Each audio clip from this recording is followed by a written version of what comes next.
Yes, that's right. It's another Smuggler's Bounty subscription box. Now, I've reviewed a few of these in the past, and I kind of said that I was done with them, or at least I was not going to be continuing with my subscription every time because I'm just not that hardcore of a pop collector. But they announced something that was going to be in this box that dragged me right back in, as I'm sure was their plan. Well, if you're not familiar with it, I guess I won't tell you what it is just yet, but presumably most people watching this already are aware of at least some of the contents. Now, I have not looked at any other reviews or unboxings of this box, so I only know the one item in this box. But I will say it's pretty heavy compared to some of the other ones.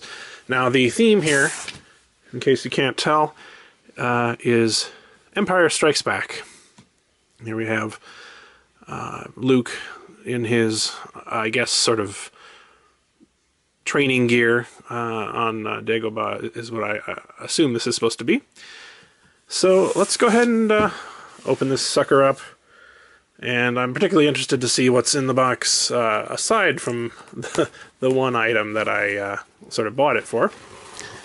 Alright, so as usual, we have a pin and a patch. The patch this time is Yoda. It says Empire Strikes Back. It's a reasonably nice patch. I don't really collect pins or patches with the exception of ones that have Jabba on them, but these are nicely done. We have also Lando, of course, on the pin. If we open up the rest of the box, aha. Well, what do we have here? It says it's just a sort of a, an ad for the next month's box, which is Rebels themed. I won't show you that because it'll give away a little bit of what's to come, but alright, so the first thing I guess we're going to have to get out of the way is the item that I bought this box for, and that is this. It is Hoth Han Solo on his Tauntaun. Well, really I wanted the Tauntaun. Hoth Han I can take or leave because they've already gotten, they've already made one of these figures, one of Hoth Han in the past. So I'm going to move this box out of the way and take a closer look at this one for now. This is, as it says, a Smuggler's Bounty exclusive, so if you want at least this Tauntaun, you're going to need to get it from them. Now, my feeling is they might come out with like a Hoth Luke on his Tauntaun with the broken horn, but for now, this is the only way to get a Tauntaun in the pop style. First impressions are quite good. I really like the way they've done this Tauntaun. It comes with a cool snow base as well. Let's go ahead and open it up and take a closer look. So here we have Han on his trusty steed. And, I should probably say right off the bat that I'm a big fan of the creatures of Star Wars, just in general.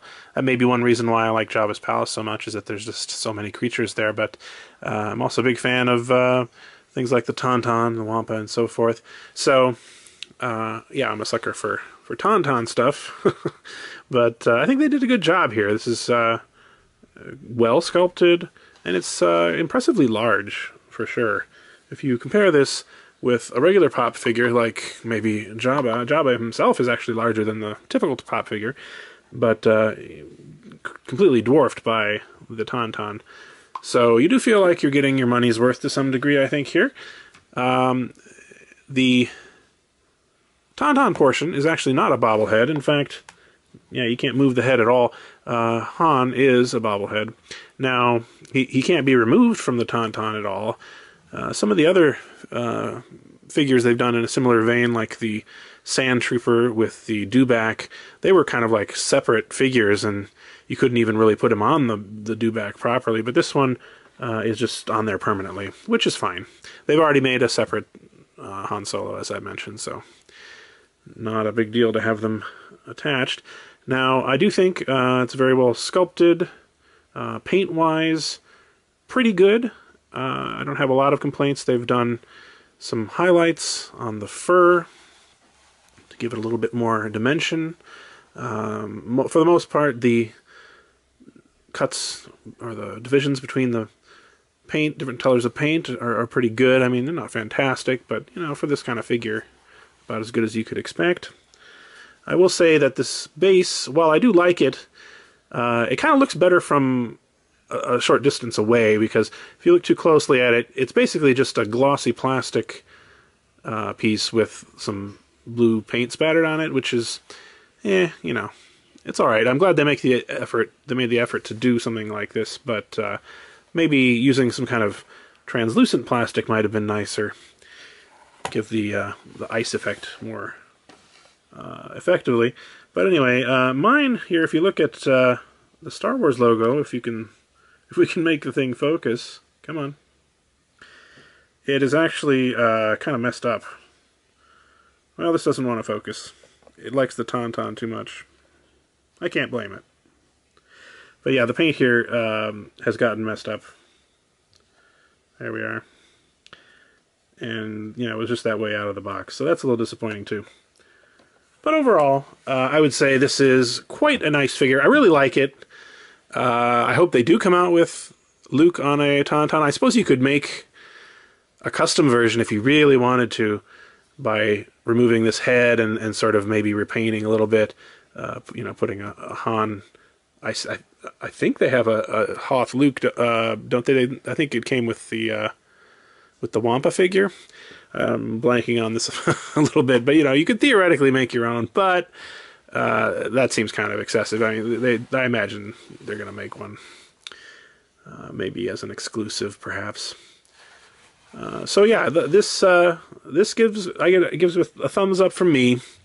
But let's see what else is in the package. Now, I will say, as I mentioned, doesn't seem to be a lot of room left in the package for anything else, so I don't have real high hopes, but I'll just reach in here and see what else I can find. Oh, feels like something kind of plushy. Yeah, and going along with the theme, we have here a Funko Plush of the Wampa. So yeah, this is part of their new line of plushes. I saw, actually, just yesterday I was at a Target, and they had a box of Funko Plushes, sort of the main characters, mostly of, you know, like Leia, Luke, C-3PO, etc. But yeah, this is not bad. You know, he's got cute little legs, at least. His nose is hard plastic, interestingly.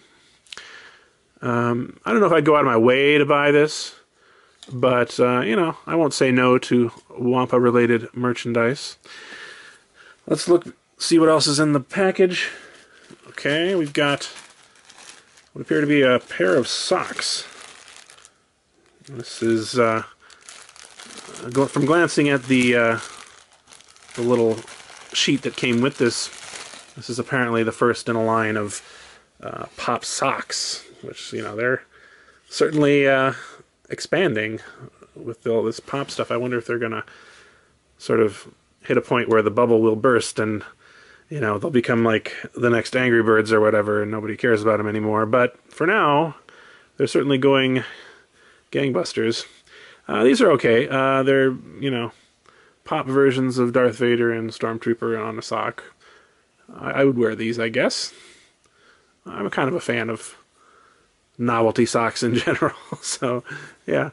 But looking at the box, that's all there is in here, actually. So 3 items seems a little light in terms of the content to me.